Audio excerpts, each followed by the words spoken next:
예, 신율의 뉴스 정면 승부 언제나처럼 오늘 하루에 있었던 정치 뉴스 여러분들께 말씀드리고 함께 생각해보는 뉴스 인앤아웃으로 시작할 텐데요. 오늘도 많은 친구를 갖고 있는 아주 사회성 좋은 YTN의 이우영 아나운서 함께하겠습니다. 안녕하세요. 안녕하세요, 이우영입니다. 근데 나 몰랐는데 근처에서 문자를 보내면 빨리 와요? 저도 잘 모릅니다. 그런 것 같은데 오늘 또 친구들이 있었어요. 아닙니다. 맞아요. 네. 내가 봤는데 뭘. 제가 어제 실명 토크를 하는 바람에 실명 토크를 자제해달라. 알겠습니다. 예. 예.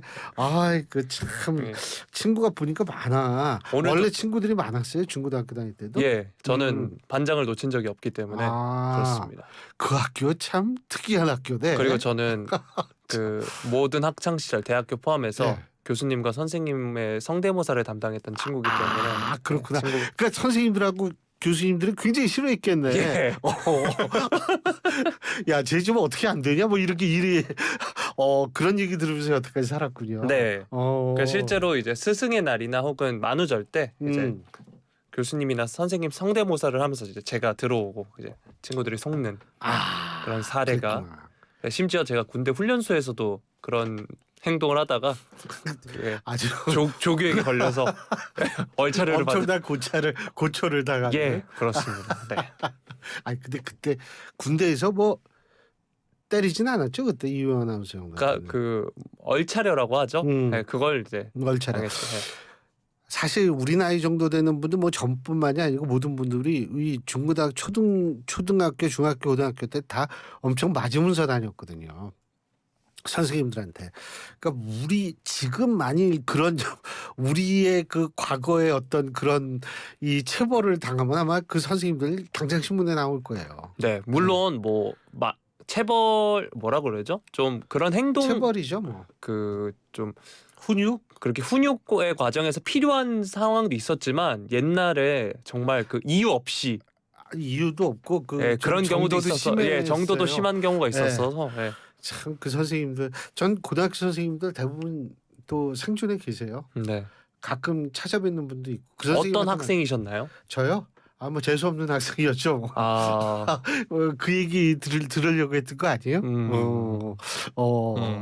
그래서 어제 안 그래도 이제 그 PD 분들과 그분들이 이제 교수님과의 티키타카가 참 보기 좋다. 보기 좋다. 우리 더 보기 좋게 하려면 더 물어 뜯어야겠네 서로. 네. 저는 준비가 되어 있습니다. 이게 아주 처참해요. MZ처럼 해보겠습니다. 바람도 좋네. 여러분 저기 그 뭡니까 우물정 0945 샵 0945로 문자 보내주십시오. 그러면 저희가 여러분의 의견 최대 한도로 반영해드리고요. 짧은 문자 50원, 긴 문자 100원에 유료 문자임을 말씀을 드립니다. 물론 여기에는 이우영 아나운서의 친구분들도 다 포함이 되니까요. 그냥 하세요. 저희가 걸르면 됩니다. 예. 이게 무슨 우리가 걸러야지. 언론의 자유가 있는 아주 언론에 보내지 말라는 게 아니잖아요 지금. You are not alone. 갑자기 팝송이 생각나네. 네. 자, 오늘 어떤 얘기부터 해볼까요? 네. 정부가 오늘 오전에 연 국무회의 관련 소식입니다. 내년도 예산안과 관련된 소식인데요. 예산안이 이제 9월 초에 국회에 제출되면 각 상임위원회 및 예산결산특위의 감액, 증액 심사를 거쳐서 12월에 확정이 됩니다. 내년 정부 예산 총 지출 20조 8천억 원, 3.2% 늘어난 677조 원 규모로 편성이 됐다라고 하고요. 윤석열 정부가 출범한 2022년 예산과 비교를 했을 때 12.1% 늘어난 규모로 총지출 개념이 도입된 2005년 이후로는 역대 정부 가운데 임기 첫 3년간 가장 낮은 증가율을 기록하게 됐다고 합니다. 내년도 지출 증가분의 대부분은 법적으로 지급 의무가 있는 의무 지출로 채워진다라고 이야기를 했고요. 최상목 부총리 겸 기획재정부 장관, 비효율적이고 중복된 부분을 덜어내고 그 빈자리에 사회적 약자 등의 필요한 부분을 충분히 넣었다라고 말을 했습니다. 재정이 빠듯한 상황에서 신규 예산을 확보하기 위해 이번에도 20조 원을 웃도는 고강도 지출 구조 조정이 이뤄졌다라고 하고요. 국가 채무의 경우 81조 원 늘어난다라고 합니다. 국내 총생산 대비 관리 재정 수지 적자 비율은 올해 3.6%에서 내년 2.9%로 낮아진다라고 하고요. 기재부는 민생에 최우선 비중을 뒀다고 강조하면서 4대 키워드로 약자 복지, 경제 활력, 체질 개선, 안전사회 글로벌 중추 외교 등을 제시를 했습니다. 일단 약자 복지 차원을 좀 살펴보면 기초생활보장의 생계급여액을 연간 141만 원 인상한다고 하고요. 노인 일자리를 현행 103만 개에서 110만 개로 늘린다고 합니다. 서민 주거 안정을 위해서 공공주택을 역대 최대 규모로 공급한다라고도 하고요. 한편 또 대대적인 구조조정 대상이었던 연구개발, R&D 예산은 대폭 증액으로 전환된다라고 이야기합니다. 또 육아휴직급여의 상한을 월 150만 원에서 최대 250만 원으로 인상한다라는 이야기도 들어있고 국방 예산도 살펴보면 60조 원 넘는 규모로 편성이 되는데 인건비가 총 22조 8천억 원을 웃돈다고 합니다. 병사 월급 병장 기준 150만 원으로 인상이 된다고 하고요. 자산 형성 프로그램인 내일 준비 지원금이 55만 원으로 오르면서 매달 205만 원을 받게 된다고 합니다. 이 병사 월급 하면 늘 이제 남자분들이 이야기하는 게 그때 병장 월급이 얼마셨냐 이런 건데. 예. 그때 그렇게 물어보지 말고 네. 우리 때는요. 네. 전방에서 생명수당 같은 거 주는데 네. 일반적으로 건빵으로 줬어요. 그럼 뭐 더 이상 얘기할 필요가 없죠. 네, 알겠습니다.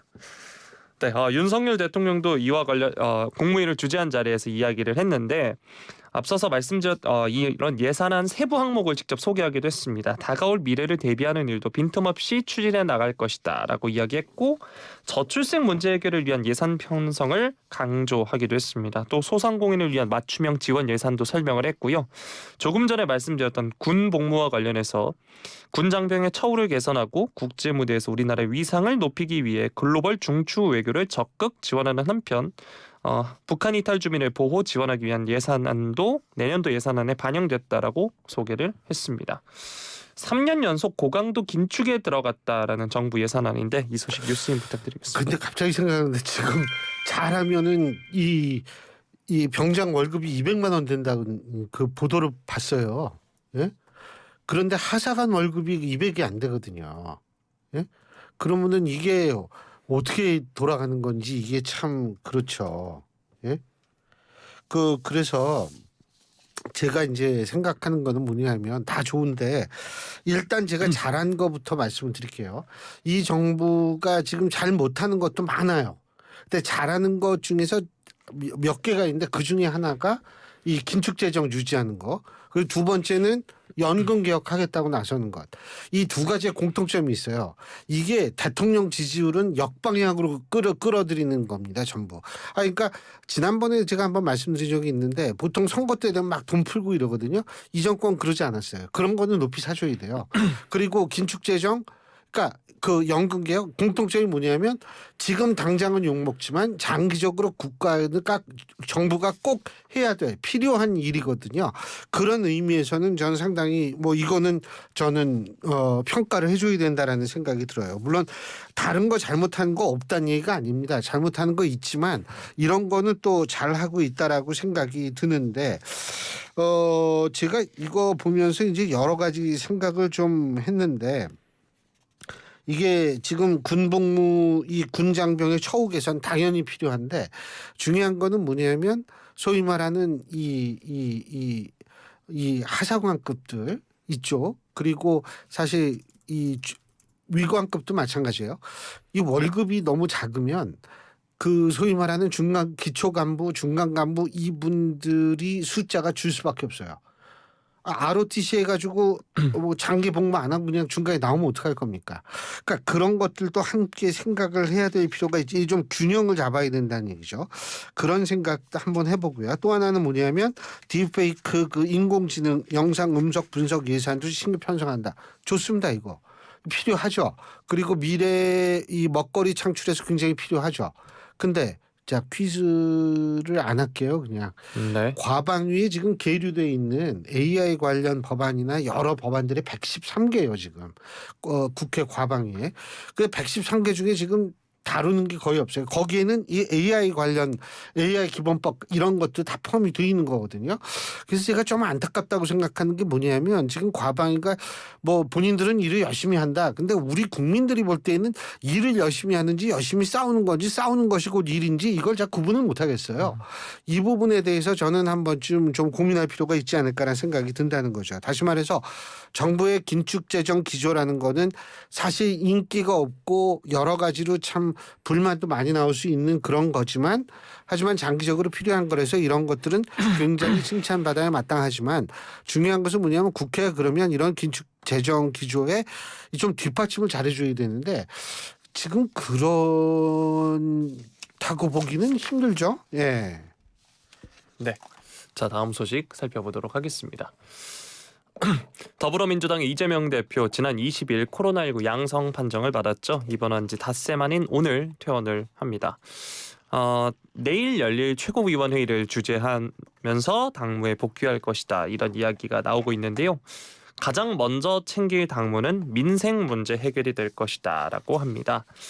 올해 산지 쌀값이 1월 기준 가마당 20만 원 수준이었는데 이달 들어서 17만 원대까지 떨어졌고요. 한우의 경우 도매 가격이 내렸지만 고기 소형 배합사료 가격이 2020년과 비교해 40% 넘게 올라서 한우 농가가 어려움을 호소하고 있다라고 합니다. 이와 관련해서 쌀값 방어, 한우 사료 가격 안정 등을 언급할 거다라고 이 민주당 핵심 관계자가 이야기를 했고요.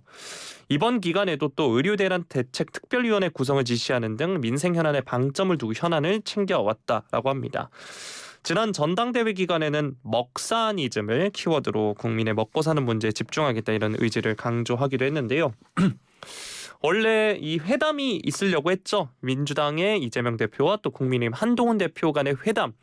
지난 주말에 원래 뭐 열린다 안 열린다 이런 얘기가 있었는데 추석 연휴 이전에 비공개 방식으로 진행될 전망이라는 지금 보도가 연이어서 나오고 있습니다. 국민의힘의 박정하 당대표 비서실장 어제 민주당의 이해식 당대표 비서실장과 실무 협의를 했는데 국민의힘은 생중계 방식을 고수하지 않고 민주당이 요구하는 일부 공개 방식도 수용할 수 있다는 입장을 전달했다라고 하면서 어려운 민생을 감안해서 추석 전 회담이 성사될 수 있도록 협의해 가기로 했다라고 이야기했고요. 민주당은 비공개 회담의 정책위 의장이 배석하는 안을 제안했고 국민의힘은 지도부와 협의의 구체적 형식을 결정하기로 설명했다고 합니다. 이게 앞서서 한동훈 대표가 전 과정을 생중계로 진행하자고 제안을 했었는데 민주당은 성과를 내려고 하기보다는 토론하고 입장 확인만 하는 수준으로 그칠 것이다 라면서 반대 의사를 보여오기도 했습니다. 결국 회담 형식에 대해서는 여야가 잠정적 의견 접근을 이룬 건데 회담 의제를 두고는 여야 간 입장차가 여전한 상황이라고 합니다. 민주당의 이해식 비서실장의 경우 우리가 제시한 세 가지 의제는 최혜병 특검법, 민생회복지원금, 지구당 부활인데 저쪽은 정쟁 중단, 정치개혁, 민생회복 세 가지를 제안했다면서 너무 간극이 커서 잘 안 좁혀진다라고 말을 하기도 했습니다. 네, 이제 추석 연휴가 얼마 남지 않았습니다. 곧 연휴가 다가오는데 이 연휴 이전에 두 대표 간의 만남이 이뤄질 것으로 보이는 상황인데요. 이 소식 뉴스인 부탁드리겠습니다. 민생회복 지원금이라는 거는 제가 볼 때는 정부 여당에서는 절대로 받을 수가 없는 겁니다. 이 긴축재정 기조를 유지하고 있는 상황에서 이것도 사실 인플레이션이라든지 이런 거 방지하고 장기적으로 재정 건전성을 유지하기 위해서 하는 건데 이 만일 그 민생회복 지원금 전 국민 민생회복 지원금 그걸 받아버리면 뭐 재정 건전성이고 뭐고 생각할 필요가 없죠. 그렇게 되면. 그리고 인플레이션 제가 거듭 얘기하지만 인플레이션 이거 일어나면 금리 올라요. 금리 오르면 지금 이 가계부채가 굉장히 높은데 근데 어쨌든 지금 양쪽에서 얘기하는 게 평행선 같이 보이는데 뭐 그거는 제가 볼 땐 기싸움이라고 보고 양쪽이 다 필요하거든요. 예를 들면 지금 이재명 대표의 가장 필요한 이미지라는 건 뭐냐면 그 소위 말해서 이념적 강박에서 벗어난 정책을 추진하면서 이 소통의 이미지를 구축하는 그런 전략이 굉장히 절실하거든요. 그러려면 만나야 되는 거죠. 한동훈 대표의 입장에서 볼 때에도 사실은 뭐냐면 지금 국정의 또 다른 축을 담당하고 있는데 지금 사실 조금 목소리가 묻히는 이런 측면이 있는 것 같거든요. 그리고 자꾸 상대방이 뭐 바지 사장이다 아바타다 이런 식으로 얘기를 하는데 그런 이미지를 불식시키기 위해서라도 이재명 대표와의 회담이 필요하고 양측이 필요에 의해서 만나는 거예요. 여러분 정치라는 거는요 선과 악 뭐 이런 개념도 아니고 서로가 뭐냐면 그 표를 얻기 위해서 자기의 지지층의 의견을 대변할 뿐이에요. 더 이상 더 이하도 아닙니다. 그리고 조금 더 지지층 외연 확장을 하려면 어떻게 해야지 이런 고민하는 거죠. 그런 게 전부 필요거든요. 그 필요에 공통분모가 있으면 만나는 거고 그렇지 않으면 만나지 않는 거고 이런 거니까 뭐 만나긴 만나겠죠. 근데 제가 볼 때에는 지금 이제 서로 밀고 당기고 하는 과정에서 뭐 상대방이 받아들이기 어려운 얘기를 자꾸 할지는 모르지만 이거 뭐 계속 그렇게 끌진 않을 겁니다. 단지 제가 좀 바라고 싶은 건 이 간호법 문제 빨리 해결해야 돼요. 이거 뭐 아까 뭐라 그랬죠? 뭐 의료 무슨 특위를 만든다며요. 민주당에서. 네. 의료 대란 대책 특별위원회 구성을 지시했다고 하는데 특별위원회 구성도 중요한데 중요한 거 지금 할 수 있는 것부터 하세요. 할 수 있는 게 뭐냐면 간호법입니다. 지금 간호사들이 파업하려는 가장 근본적인 이유 중에 하나가 뭐냐면 병원에서는 의사들이 없으니까 자꾸 간호사분들한테 일을 떠넘기는데 문제는 이분들이 이 일을 할 때 이게 법적으로 뒷받침이 안 되는 일을 하는 경우도 생기게 되거든요. 그래서 문제 생기면 누가 책임져 줄 거예요.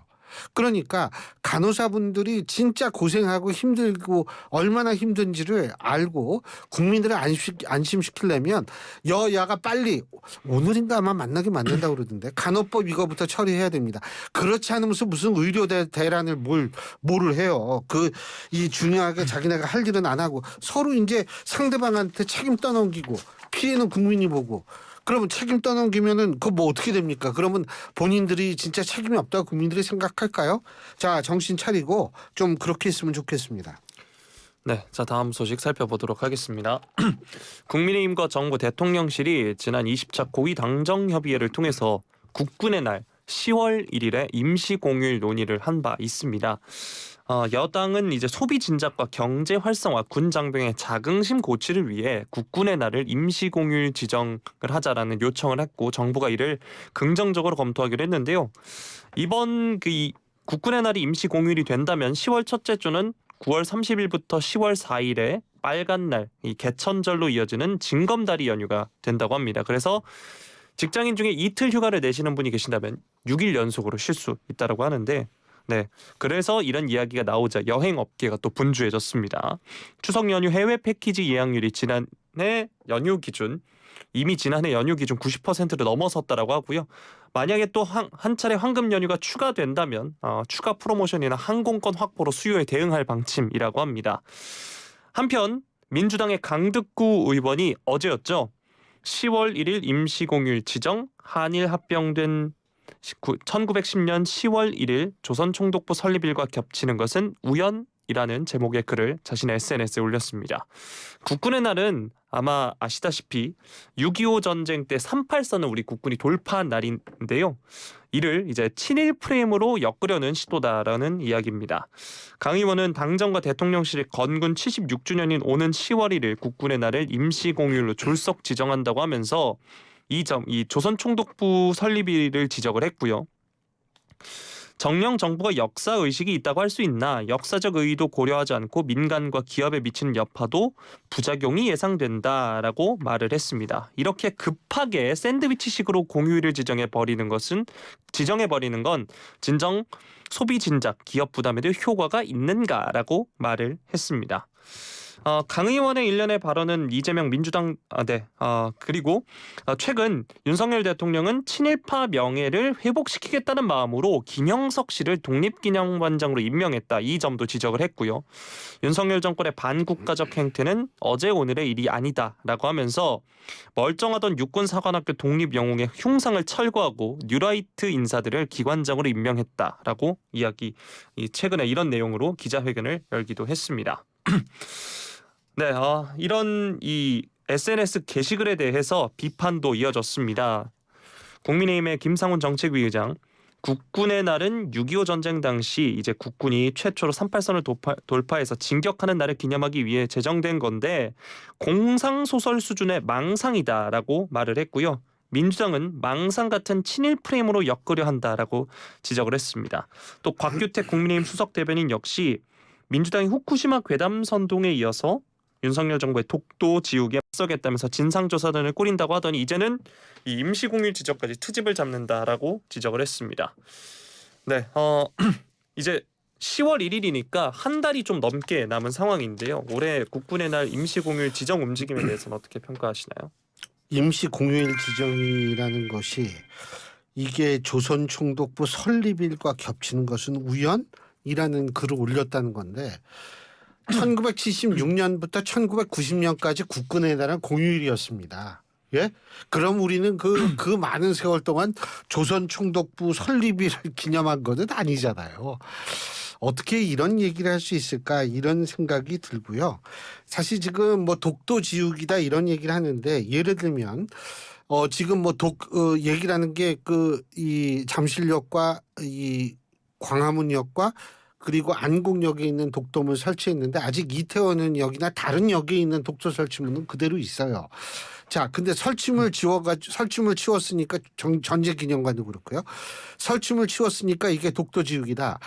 그렇다면 국민의힘이 그 얘기를 하거든요. 2018년 평창 동계올림픽 당시에 한반도기 들고 들어갔을 때 한반도기에 독도하고 울릉도가 빠져 있었어요. 그때. 예? 그때 그게 빠져 있어가지고 그거는 정말 전 세계에 중계되는 거 아닙니까? 근데 그게 빠져 있었어요. 그래가지고 그때는 또 국민의힘이 이제 따지고 들어간 거예요. 독도 지우기라는 표현은 안 썼지만 따지고 들어갔을 때 당시 황희 문체부 장관은 배현진 의원이 이 독도 왜 빠졌네 막 따지니까 독도가 우리 땅이라는 것은 누구나 다 알고 있지 않습니까? 라고 얘기를 했어요. 그러면은 지하철 역사에서 독도 조형물 빠지는 거하고 전 세계에 이 중계가 되고 있는 한반도에서 울릉도 독도가 빠져 있는 깃발을 드는 것하고 어떤 게 문제가 더 심각하냐. 이거는 우리 청취자 여러분들이 판단해 주시면 될 것 같고 그리고 지금 뭐 이게 철거한 게 아니고 뭐 바꾼다는 얘기도 나오고 그러잖아요. 그러니까 어쨌든 제가 볼 땐 그런 것도 있고 그리고 이제 독도 이 수비 독도 이 방어 훈련 이게 1986년부터 시작이 됐거든요. 1년에 두 번이 하는 걸로 시작이 됐는데 이걸 비밀로 했다. 이거 문제다라고 얘기를 하는데 지금 사실 독도 방어 훈련이 공개된 게 2008년 한 번, 2013년 한 번, 2019년 한 번, 총 3번입니다. 그리고 문재인 정권 당시에 5번의 독도 방어 훈련을 했는데 그중에서 공개된 거는 2019년 한 번이죠. 그리고 문재인 정권 때는 또 이게 실전하지 않고 가상 무기 훈련도 많이 하고 그랬다고 그러더라고요. 그렇다면은 이번에 그걸 비밀로 했으니까 이게 독도 지우기다라는 논리도 성립이 안 되는 거고. 그래서 뭐 제가 볼 때는 너무 과도하게 이렇게 자꾸 나가는 거 이거는 좀 국민들을 피곤하게 만드는 것은 아닌가 좀 개인적으로 이렇게 생각을 해요. 어쨌든 10월 1일 임시공휴일 만들면 뭐 할 거예요 근데? 네? 10월 1일 날. 그 임시공휴일이 만약 지정이 되면 저희 주말 당직 근무표를 바꿔야 돼서 아마 좀 당직표를 짜시는 분께서 좀 많이 어려워하시지 않을까. 아주 커피도 사다 주고 그래야죠. 네? 그럼요. 네. 그렇습니다. 그래서 바꾸면 뭐 할 거예요? 바꾸면요? 글쎄요. 딱히 할 것도 없잖아요. 네. 할 것도 없는데 왜 바꿔 그러면? 저는 바꾸자고 안 했는데요.